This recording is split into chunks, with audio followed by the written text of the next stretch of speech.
अस्सलाम वालेकुम, मैं हूं इश्तियाक गोंदल। सीमा हैदर भारतीय खुफिया एजेंसी रा की एजेंट है और भारतीय खुफिया एजेंसी रा ने इतनी शानदार प्लानिंग की है कि कच्चे के वो डाकू जिनको पाकिस्तान की लॉ इन्फोर्समेंट एजेंसीज बहुत सारी कोशिशों के बाद कई दहाइयां गुजरने के बाद भी शिकस्त नहीं दे सकी, कच्चे के इलाके को उन डाकुओं से पाक नहीं करवा सकी। उन्हीं कच्चे के डाकुओं ने हिंदुस्तान को धमकी दे डाली है और पाकिस्तान के वजीर खारजा बिलावल भुट्टो जरदारी और पार्लियामेंटेरियंस को मुखातब करते हुए एक बड़ा पैगाम दे दिया है कि अगर सीमा हैदर जो है वो पाकिस्तान वापस ना आई तो फिर पाकिस्तान के अंदर रहने वाले जो हिंदू हैं वो अपनी हिफाजत के खुद जिम्मेदार होंगे। और इसके साथ साथ उन्होंने ये भी कहा है कि आसपास के जो वहाँ पे मंदिर हैं उसको वो बम मारेंगे। अब बज़ाहिर देखा जाए तो ये एक बहुत बड़ी धमकी दी गई है कच्चे के डाकुओं की तरफ से। पाकिस्तान के अंदर रहने वाले हिंदू बाद में, पाकिस्तानी पहले हैं और उनकी हिफाजत हमारी अवलीन जिम्मेदारी है। और इसके साथ साथ जो सीमा हैदर है वो भारतीय खुफिया एजेंसी रा की एजेंट है, क्योंकि आमतौर पर अगर कोई पाकिस्तान का हिंदू भी हिंदुस्तान जाना चाहे तो उसको वीज़े के अंदर बेपनाह मुश्किलात का सामना करना पड़ता है। 2 महीने से लेकर 2 साल तक इंतज़ार करना पड़ता है। अगर वीज़ा मिल भी जाए, वो हिंदुस्तान चला भी जाए, तो हिंदुस्तान के अंदर उसको इतनी शक की निगाह से देखा जाता है कि सिक्योरिटी के नाम के ऊपर उसको बिला वजह तंग किया जाता है। लेकिन सीमा हैदर जो है जब वो हिंदुस्तान पहुंचती है तो उसको सर आंखों पर बिठाया जाता है। सचिन के घर मीडिया जो है वो पहुंच जाता है, सुबह से शाम तक हो जाती है, वो बगैर खाने के इंटरव्यूज देते रहते हैं और मीडिया लाइव कवरेज से बाज नहीं आता। वो लाइव कवरेज में मसरूफ़ अमल रहता है और बाकी चैनल्स इंतज़ार करते रहते हैं। इतना प्रोटोकॉल क्या इसीलिए दिया जा रहा है कि वो भारतीय खुफिया एजेंसी रा की एजेंट थी और वापस चली गई। फिर यहाँ पर यह भी सवाल उठता है कि एक आम आदमी, उसने अगर दुबई का भी जो है वीज़ा करना हो तो उसकी भी कुछ शराइत हैं। अगर उसने दुबई का विजिट वीज़ा के ऊपर जाना हो, 5000 दिरहम आपके पास होने चाहिए, वहाँ पे होटल की बुकिंग हो, कोई जानने वाला वगैरह वगैरह। लेकिन सीमा हैदर जो कि पाकिस्तान के अंदर अगर आप उसकी हालत देखें तो ऐसे लगता है कि जैसे बेचारी को शायद 2 वक्त की रोटी भी नसीब ना होती हो। वो बजरिए शारजा जो है वो नेपाल पहुंच जाती है, काठमांडू के अंदर सचिन के साथ वो 1 हफ्ता गुजारती है और उसके बाद फिर बड़ी शान शौकत के साथ पाकिस्तान वापस आ जाती है। 2 महीने गुजारती है और तकरीबन पूरे 2 माह के बाद वो अपने 4 बच्चों के साथ, अकेली नहीं 4 बच्चों के साथ एक बार फिर जो है वो नेपाल पहुंच जाती है। तो क्या रास्ते में उसको किसी ने नहीं रोका, या फिर राह इतनी मजबूत है कि वो उसको महफूज रास्ता फराम कर रही थी, कदम कदम पे उसकी रहनुमाई कर रही थी और उसको तहफ़्फ़ुज़ फराम कर रही थी। अब ये सवालात जो हैं ये उठने शुरू हो गए हैं। और फिर जब वो नेपाल पहुंच जाती है तो फिर जो है वो बजरिया बस जो है सीमा हैदर तकरीबन 30 घंटे का सफ़र तय करके दिल्ली भी पहुंच जाती है और कोई प्रॉब्लम नहीं होती, किसी को कोई पता नहीं चलता। जब इस तरीके से शायद होंगे फिर यकीनी तौर के ऊपर सवालात तो उठेंगे। अब यहाँ पर कुछ बड़ी अहम चीज़ें हैं। अगर सीमा हैदर रा की एजेंट ना होती तो क्या वो गुर्बत के आलम के अंदर फिर इस तरीके से वो 2 दफ़ा नेपाल चली जाती, दिल्ली चली जाती? एक गरीब आदमी क्या इतने पैसे अफोर्ड कर सकता है? उसके बच्चों के पास 3-4 मोबाइल, उसके पास बड़ा मोबाइल जिसके ऊपर बड़े शौक से कह रही हैं पबजी खेला करती थी, ये मोबाइल्स जो हैं वो कहाँ से आए? सीमा हैदर का पाकिस्तानी शोहर जो कि मेहनत मजदूरी के चक्कर में सऊदी अरब के अंदर मुकीम था, जब उसकी बीवी हफ्ता हफ्ता और 2-2 महीने घर से गायब है तो क्या किसी जगह के ऊपर ये ऑन रिकॉर्ड आया कि वो कहाँ पर है? क्या शोहर को नहीं पता था कि उसकी बीवी कहाँ पर है? या फिर शोहर भी भारतीय खुफिया एजेंसी रा का एजेंट था और इस हवाले से किसी को ये बातें नहीं बताई गई और बिल आखिर आज सीमा हैदर जिस तरीके से हिंदुस्तान के अंदर पाकिस्तान की बदनामी का सबब बन रही है वो हमारे सामने है। अब ये जो सवाल उठाया जा रहा है ना, अब जो मैं बात करने लगा हूं ना, वो बड़ी अहमियत की हामिल है और आप सोचने पर मजबूर हो जाएंगे कि मैंने पहले क्या कहा और अब मैं क्या कह रहा हूं। क्या सीमा हैदर मुख्तसरन भारतीय खुफिया एजेंसी रा की एजेंट हो सकती है?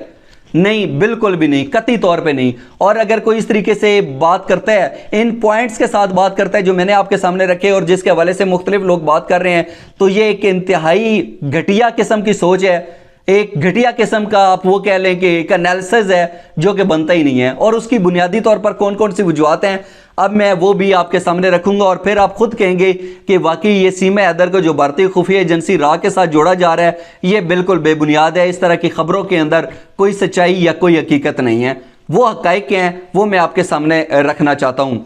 अब सबसे पहले जो है ना, ये बात कैसे मान लिया जाए कि जो सीमा हैदर है वो भारतीय खुफिया एजेंसी रा की एजेंट नहीं है? अब बुनियादी तौर पर यहाँ पर एक चीज़ आप देखिए, माजी के अंदर अगर आप गूगल करेंगे, यूट्यूब के ऊपर जाएंगे ना, आपको इंटरव्यूज़ मिल जाएंगे। पाकिस्तान के अंदर अगर कोई भारतीय खुफिया एजेंसी रा का जासूस यहाँ पर आया है ना, अब दाता दरबार के हवाले से भी एक किस्सा मशहूर है। वो अजीत कुमार दोवल जो है ना, वो सिक्योरिटी एडवाइज़र है हिंदुस्तान के, वो खुद बताते हैं, कभी यूट्यूब के ऊपर देख लीजिएगा, कि अगर हिंदुस्तान पाकिस्तान के अंदर किसी को जासूस बनाकर भेजता है ना, तो उसको एक कॉमन पाकिस्तानी की तरह नहीं होता, वो इतना उसके पास इस्लाम का नॉलेज उसको देकर भेजा जाता है कि शायद कोई एक आम पाकिस्तानी जो है ना, या एक सादा मुसलमान जो 5 वक्त की नमाज पढ़ता है और बाकी जो फ़राइज़ हैं वो अदा करता है, वो शायद उसका मुकाबला ही नहीं कर सकता। दोनों को बिठा दें तो ऐसा लगेगा कि जो असली मुसलमान है वो नहीं है, दूसरे का नॉलेज जितना ज़्यादा होगा। तो कैसे मुमकिन है ये जो कहा जा रहा है कि 10 साल पाकिस्तान के अंदर जासूसी करती रही, उसको एजेंट बनाकर पाकिस्तान भेजा गया और वगैरह वगैरह। अगर वो मुसलमान होती और इस तरीके से उसको मुसलमान के बेस में यहाँ पर भेजा जाता, जैसे लोग कह रहे हैं कि वो हिंदू है, जिस तरीके से फर वो हिंदी बोल रही है और हिंदू के लफ्ज़ इस्तेमाल कर रही है, तो फिर उसको बताया जाता, उसकी ट्रेनिंग की जाती। फिर उसको ये ना होता कि एक यूट्यूबर ने इंटरव्यू किया, उसने कहा जी आप कलमा सुना दें, उसको नहीं पता। उससे कहा जी कि फजर और जोर की नमाजों में कितनी रकतें होती हैं, उसके बारे में उसको नहीं पता। फिर वो इन तमाम तर चीज़ों के ऊपर ना अबूर हासिल करके आती और वो जाके बताती। वो प्रॉपर अगर आप सुनते तो आपको लगता है जैसे कोई आलमा जो है वो बात कर रही है, इतनी इंफॉर्मेशन उसको दी जाती। तो इस तरीके से जो ब्लंडर्स मारे जा रहे हैं ना, इसके अंदर बिल्कुल कतई तौर के ऊपर कोई हकीकत नहीं है। फिर एक और पॉइंट आपके सामने रखना चाहता हूं। एक बड़ी शर्मनाक किस्म की तस्वीर जो है ना, वो सोशल मीडिया के ऊपर गर्दिश कर रही है, वायरल है। उसके एक तरफ सीमा हैदर की तस्वीर है और दूसरी तरफ एक पाकिस्तानी खातून है, मेजर रैंक है उनका, उनकी तस्वीर है। अब जब मैंने ये तस्वीर देखी ना, और फिर मुझे बताया गया जी, कोई कह रहा था सीमा हैदर की उम्र 21 साल है, कोई कह रहा था कि उसकी उम्र जो है 29 साल है। अब अगर एक खातून पाकिस्तानी फौज के अंदर मेजर है, तो मेजर आपने पाकिस्तान मिलिट्री एकेडमी के अंदर ट्रेनिंग करनी है, फिर वहाँ से पासिंग आउट होना है, कुछ शॉर्ट कोर्सेज के अंदर डायरेक्ट कैप्टन भर्ती हो जाते हैं, कुछ अगर वो बात की जाए फिर सेकंड लेफ्टिनेंट कैप्टन मेजर, कोई 10-12 साल गालबन सर्विस के बाद, या आप चलें 7-8 साल कह लीजिए, उसके बाद जाके कोई जो है वो मेजर बनता है। उसके अंदर इतने साल गुजर जाते हैं। तो इसका मतलब है अगर उसकी उम्र 21 साल है, तो फिर आप खुद अंदाजा कर लें कि उसने अगर पाकिस्तानी फौज के अंदर कमीशन लिया तो क्या उसकी उम्र जो है वो टोटल 13-14 साल थी। मतलब किस तरह के बेतुके किस्म के ब्लंडर्स मारे जा रहे हैं। और मुझे बड़ा अफसोस हुआ है कि एक पाकिस्तानी सर्विंग मेजर के साथ सीमा हैदर की तस्वीर लगाकर जो प्रोपेगेंडा किया जा रहा है, मुझे वाकई अफसोस हुआ। मैंने एक पाक फौज के सर्विंग ब्रिगेडियर साहब हैं, उनको मैंने मैसेज किया, मैंने कहा जी ये न्यूज़ आई है, ये प्रोपेगेंडा है, ये फेक है ना। उन्होंने कहा जी 100% फेक है। फिर उसके ऊपर जो उन्होंने रिप्लाई किया ना, वो मैं आपको पढ़ के सुना देता हूँ। उन्होंने कहा कि major in uniform is a serving proud officer, they should be ashamed, कि वो सर्विंग एक काबिल फ़ख्र जो है वो मेजर रैंक की खातून अफसर हैं और इनको शर्म आनी चाहिए जो इस तरीके से बेबुनियाद प्रोपेगेंडा कर रहे हैं। और ये तासर दिया जा रहा है कि वो सीमा हैदर जो है पाकिस्तानी फ़ौज के अंदर न सिर्फ कमीशन ले लेती है, बल्कि कप्तानी से मेजरी पर पहुंच जाती है, यूएन मिशन भी काट के आ जाती है। मतलब एक लम्हे के लिए आप सोचें तो सही कि हम क्या चीज़ें वायरल कर रहे हैं, किस तरीके से बेतुकी बातें जो हैं वो बगैर किसी तहकीक के फैलाई जा रही हैं, जो पाकिस्तान की बदनामी का सबब बन रही हैं। अब बज़ाहिर देखा जाए तो इस सारे अमल के अंदर कुछ खामियां, कुछ कोताहियां ज़रूर हैं, लेकिन सीमा हैदर के ऊपर रा का एजेंट हो जाना, उसका लेबल लगा देना और ये तासर पैदा करना कि रा के एजेंट यहाँ पे सीमा हैदर के रूम में 10 साल रही है और पाकिस्तान के खुफिया एजेंसी ऑडियोज़ और वीडियोज़ बनाती रही हैं। मतलब शर्म आनी चाहिए इस तरीके से जो लोग बेबुनियाद प्रोपेगेंडा कर रहे हैं उनको। ये कोई तुक नहीं बनता ना। मतलब आप कम से कम अपने मुल्क को इस हद तक तो बदनाम ना करें। फिर उसके बाद ये है कि कुछ खामियां ज़रूर हैं। मैंने जैसे थोड़ी देर पहले कहा कि लेट्स सपोज अगर मैंने दुबई का विज़िट करना है ना, मैं 1 महीने के विज़िट वीज़ा पे जा रहा हूँ, तो मेरे पास वहाँ का वीज़ा होना चाहिए, मेरे पास 5000 दिरहम होनी चाहिए। और 5000 दिरहम आजकल एक अच्छी खासी अमाउंट बनती है, तकरीबन को 3.5-1 लाख रुपया बन जाता है वो।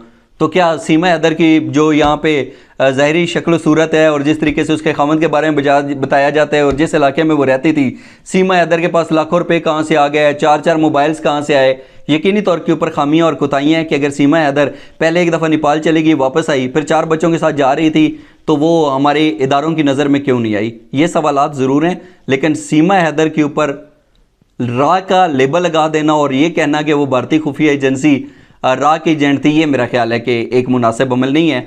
और जो विला के शुरू में मैंने बात की थी कि कच्चे के डाकुओं ने धमकी देना शुरू कर दी है, अब यकीनी तौर के ऊपर ना ये पाकिस्तान के ख़िलाफ़ एक बहुत बड़ी गेम है, एक नफ़रत फैलाई जाएगी, क्योंकि पाकिस्तान के अंदर जो रहने वाले हिंदू हैं वो मुहिब वतन पाकिस्तानी हैं और उनकी जानों का तहफ़्फ़ुज़ हमारी अवलीन तरजीह वैसी ही है जैसे किसी और पाकिस्तानी की, क्योंकि वो भी पाकिस्तानी हैं। अब सवाल ये पैदा होता है कि हमने इस तरीके से जो अनासर हैं जो पाकिस्तान की बदनामी का सबब मर रहे हैं, अपनी अपनी पर्सनल कैपेसिटी के अंदर, ज़ाती हैसियत के अंदर, उनको काउंटर करने के लिए इकदाम ज़रूर करने हैं। इस विलाग के हवाले से अपना कीमती फीडबैक ज़रूर दीजिएगा। आज का विलाग देखने का बहुत शुक्रिया। अपना बहुत सा ख्याल रखिए। अल्लाह हाफ़िज़।